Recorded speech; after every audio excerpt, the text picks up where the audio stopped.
Doctor ortho Ayurvedic oil और capsule, अब दर्द भी घुटने टेकेगा। यमुनानगर में किसानों ने किया जेल भरो आंदोलन। संयुक्त किसान मोर्चा के आह्वान पर हुआ प्रदर्शन। किसानों ने भारत अमेरिका ट्रेड डील रद्द करने की मांग की।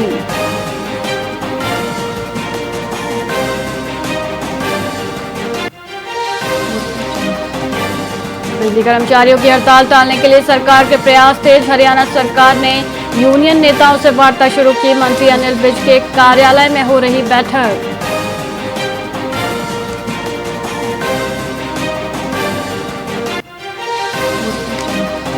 सिरसा कांग्रेस में जिला अध्यक्ष विधायक के बीच टकरार। संतोष बेनीवाल और गोकुल सेठी आमने सामने। दोनों नेताओं में आरोप और प्रत्यारोप का दौर जारी।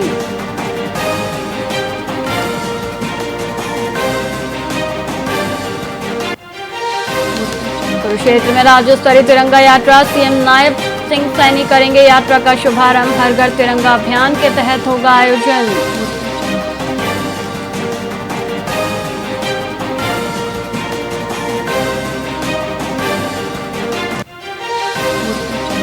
हरियाणा में आज से फिर बारिश का दौर शुरू। 13 अगस्त तक कई हिस्सों में बारिश संभव। कई इलाकों में बारिश से राहत की उम्मीद।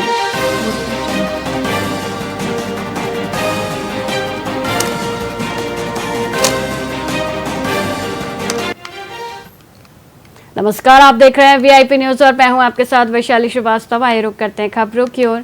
कालका की पूर्व विधायक और भाजपा की राष्ट्रीय उपाध्यक्ष लतिका शर्मा ने पंचकूला स्थित भाजपा प्रदेश मुख्यालय में हरियाणा भाजपा की प्रदेश उपाध्यक्ष के रूप में पदभार ग्रहण किया। इस दौरान बड़ी संख्या में पदाधिकारी और कार्यकर्ता मौजूद रहे। लतिका शर्मा ने शीर्ष नेतृत्व, प्रधानमंत्री नरेंद्र मोदी, गृह मंत्री अमित शाह, प्रदेश अध्यक्ष डॉक्टर अर्चना गुप्ता, मुख्यमंत्री नायब सिंह सैनी का आभार व्यक्त किया। उन्होंने निष्ठा और समर्पण के साथ कार्य करने का संकल्प लिया। उन्होंने कहा कि भाजपा महिलाओं को सशक्त बनाने और नेतृत्व प्रदान करने में अग्रणी है। वह संगठन को और मजबूत बनाने के लिए प्रतिबद्ध हैं। एक मैं अपने देश के यशस्वी प्रधानमंत्री नरेंद्र मोदी जी का भी बहुत बहुत तहे दिल से धन्यवाद करना चाहती हूँ कि उन्होंने महिलाओं को आगे बढ़ाने के लिए 33% नहीं 33% से भी ज्यादा देने का काम किया है। हमारी हरियाणा प्रदेश की डॉक्टर अर्चना गुप्ता जी, जो कि बहुत ही सरल स्वभाव की और बहुत ही कर्मठ ऐसी महिला है, उनको प्रदेश अध्यक्ष बनाने का काम किया है। और साथ में मेरे को यहाँ पर पुनः राष्ट्रीय महिला मोर्चे के बाद मेरे को यहाँ पर प्रदेश में संभालने का काम किया है। इस तरह हमारी सुनीता दुग्गल जी भी, प्रतिभा सुमन जी भी, ऐसी हमारी महिलाएं जो कि संगठन में भी लगातार लगी रहती है।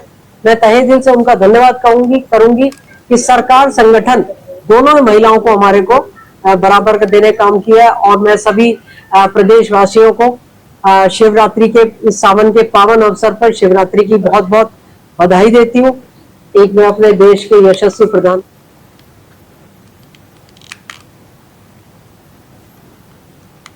हरियाणा के पूर्व कृषि मंत्री जेपी दलाल ने कॉमनवेल्थ गेम्स में पदक जीतने वाली बॉक्सर बेटियों को बधाई देते हुए कांग्रेस की मेडल से जुड़ी मांगों को बेवजह बताया। उन्होंने कहा कि हरियाणा के खिलाड़ियों, विशेषकर भिवानी की बेटियों का राष्ट्रीय और अंतर्राष्ट्रीय स्तर पर देश के लिए महत्वपूर्ण योगदान है, जो महिला सशक्तिकरण को बढ़ावा देता है। दलाल ने यह भी स्पष्ट किया कि गुजरात में कॉमनवेल्थ गेम्स का आयोजन खिलाड़ियों की सुविधाओं पर निर्भर करेगा, न कि किसी राजनीतिक मांग पर। इसके अतिरिक्त उन्होंने राज्य में अपराध की स्थिति पर कहा कि अब अपराधों को छिपाया नहीं जाता, बल्कि अपराधियों का सीधे मुकाबला किया जाता है। मैं हरियाणा के खिलाड़ियों को बधाई देता हूं। हरियाणा खेलों की धरती है और खासकर भिवानी जिला का उसमें प्रमुख स्थान है। और भिवानी जिले में भी जो बेटियों ने कमाल करके दिखाया है, बधाई के पात्र है। महिला सशक्तिकरण की हमारे प्रधानमंत्री की जो कोशिश है, ये महिलाएं उसमें बहुत बड़ा योगदान देंगी। और इसी तरह से अगर मेहनत करते रहे, गरीब घरों के बच्चे हैं, अंतर्राष्ट्रीय स्तर तक पहुंचा के देश का तिरंगा लहराते हैं, राष्ट्रीय धुन बजती है, तो बहुत ही खुशी का बात है। में आते हैं तो गुजरात में क्यों होते हैं? कांग्रेस बेकार की बात करती है। खेलों के लिए जहाँ भी खेल होते हैं कॉमनवेल्थ के, कम से कम 10-12 होटल चाहिए, 5 स्टार होटल चाहिए, जहाँ खिलाड़ियों को रोका जा सके, उनके आयोजकों को रोका जा सके। इसलिए वहाँ पर गेम हो रहा है। खिलाड़ी हमारे खिलाड़ी वहाँ जाए उसको फर्क नहीं पड़ता। हरियाणा में ऐसा कोई शहर ही नहीं है जिसमें एक शहर के अंदर 10-12 फाइव स्टार होटल हो। ये बात मानते। पलवल में हरियाणा सरकार के खेल एवं युवा मामले तथा कानून राज्य मंत्री गौरव गौतम ने जिला सचिवालय परिसर में जिला प्रशासन द्वारा लगाई गई एक विशेष प्रदर्शनी का शुभारंभ किया। यह प्रदर्शनी हर घर तिरंगा, वंदे मातरम और विभाजन विभीषिका स्मृति दिवस के उपलक्ष्य में आयोजित की गई है, जिसका मुख्य उद्देश्य देशभक्ति और राष्ट्र प्रेम की भावना को बढ़ावा देना है। मंत्री ने प्रदर्शनी का अवलोकन करने के साथ साथ एक सेल्फी पॉइंट पर सेल्फी भी ली। उन्होंने बताया कि हर घर तिरंगा अभियान के तहत नागरिकों को अपने घरों पर तिरंगा फहराने के लिए प्रेरित किया जा रहा है, ताकि राष्ट्रीय एकता और तिरंगे के प्रति सम्मान मजबूत हो। बहुत अच्छा संदेश आज हमारे मिनी सेक्रेटरिएट में। तिरंगे कैसे बना, कब से शुरुआत हुई, उसकी कौन कौन लोगों का इसमें योगदान था, किस तरीके वंदे भारत, वंदे मातरम में योगदान था, तो सारी जानकारी आने वाली पीढ़ी को, युवाओं को संदेश देने का काम इस प्रदर्शनी में हो रहा है। मैं सभी युवाओं से आग्रह करूंगा कि इस प्रदर्शनी के माध्यम से अपने देश के इतिहास को जानने का लगातार प्रयास करें और जिससे चीज़ों की जानकारी पीढ़ी दर पीढ़ी बढ़ती जाए। बहुत अच्छा संदेश आज हमारे मिनी सेक्रेटरी। सिरसा कांग्रेस भवन में कार्यकर्ताओं का सम्मेलन आयोजित हुआ, जिसकी अध्यक्षता जिला कांग्रेस अध्यक्ष संतोष बेनीवाल ने की। इस महत्वपूर्ण बैठक में बड़ी संख्या में कांग्रेस कार्यकर्ता शामिल हुए। हालांकि कांग्रेसी नेता ब्रजेंद्र सिंह इसमें उपस्थित नहीं रहे। संतोष बेनीवाल ने मीडिया से मुखातिब होते हुए सिरसा विधायक गोकुल सेतिया की सोशल मीडिया पोस्ट पर तीखा पलटवार किया। उन्होंने कहा कि व्यक्ति की मानसिकता ही उसकी टिप्पणी का आधार होती है। बेनीवाल ने आगे कहा कि उन्हें गोकुल सेतिया को जवाब देना जरूरी नहीं है, बल्कि आज के कार्यकर्ता ही पर्याप्त जवाब दे रहे हैं। आज जो हमारी संगठन की मीटिंग है, आप देख रहे हो कि इतनी भीड़ हुई है। सबसे पहले तो मैं आपके माध्यम से जो हमारे जो पार्टी के कार्यकर्ता यहाँ पे पहुंचे, मैं उनको बधाई देना चाहूंगी।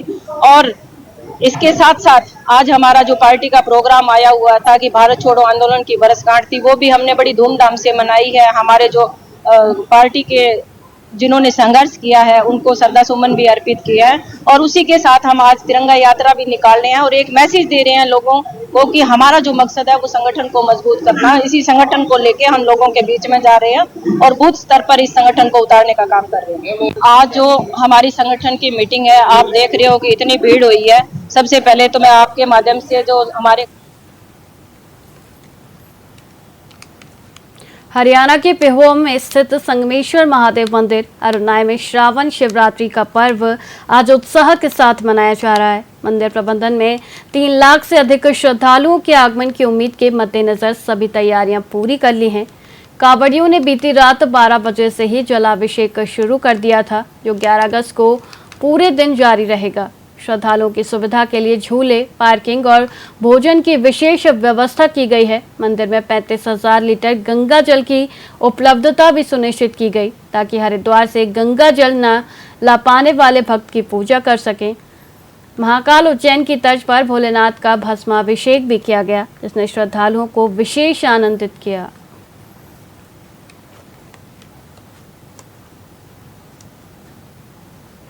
पहले तो मैं आपके चैनल के माध्यम से सभी भक्तजनों को संगमेश्वर परिवार की ओर से ओम नमो नारायण और महादेव आप सबकी मनोकामनाएं पूर्ण करे, यही कामना करता हूं। जैसा कि आपको सभी को पता है कि सावन मास का पावन पर्व चल रहा है और उसके मद्देनजर पहला सोमवार बीत चुका है, अभी दूसरा सोमवार आ रहा है।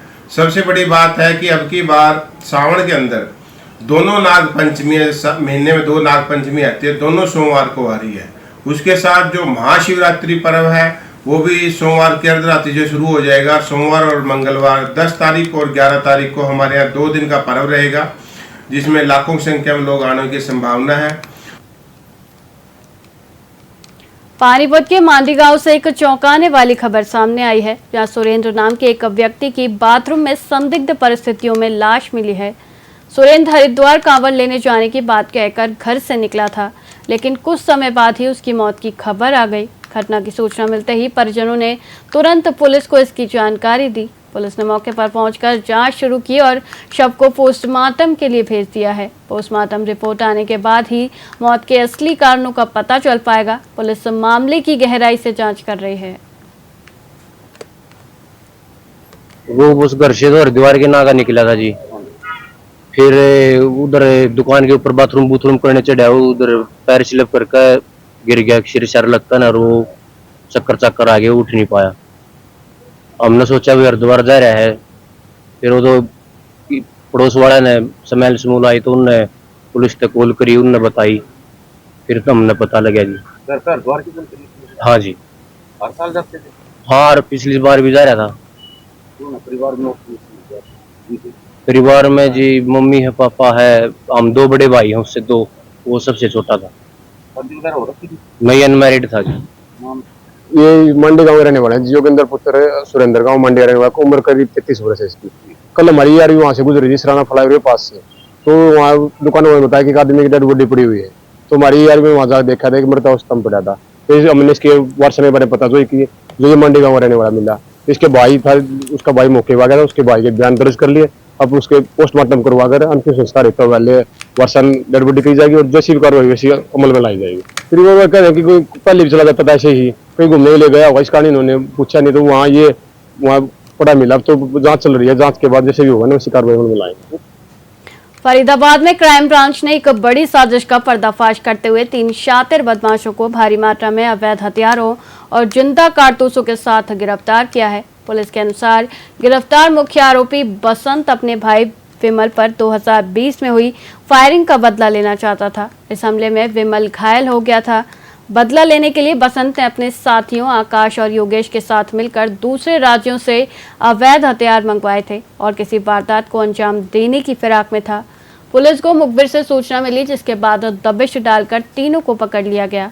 उनके कब्जे से 2 देसी पिस्टल, 4 मैगजीन, 1 कट्टा और 30 जिंदा कारतूस बरामद किए गए हैं। आरोपियों को कोर्ट में पेश कर 4 दिन की रिमांड पर लिया गया है ताकि अवैध हथियारों के स्रोत का पता लगाया जा सके। जैसा आप सभी को पता है, पूरे हरियाणा के अंदर 1 अगस्त से लेकर 15 अगस्त तक ऑपरेशन क्रैकडाउन जो है एक विशेष अभियान चलाया जा रहा है, जिसमें अपराधियों को पकड़ने के लिए विशेष टीम्स बना करके और स्पेशल एफर्ट्स जो है वो पुलिस टीम्स के द्वारा किए जा रहे हैं। उसी कड़ी में काम करते हुए 8 अगस्त की रात को 9-10 बजे क्राइम ब्रांच सेक्टर 30 की जो हमारी टीम है, इंस्पेक्टर अनिल की मार्गदर्शन में काम करते हुए टीम के द्वारा 3 आरोपियों को फरीदाबाद में घूमते हुए गिरफ्तार किया गया है। तीनों आरोपी एक ब्रेजा गाड़ी के अंदर सवार थे और उनसे हमें जो काफी भारी मात्रा के अंदर जो अवैध असला है वो। फिलहाल खबरों में इतना ही। मुझे दीजिए इजाजत। देखते रहिए VIP न्यूज। नमस्कार।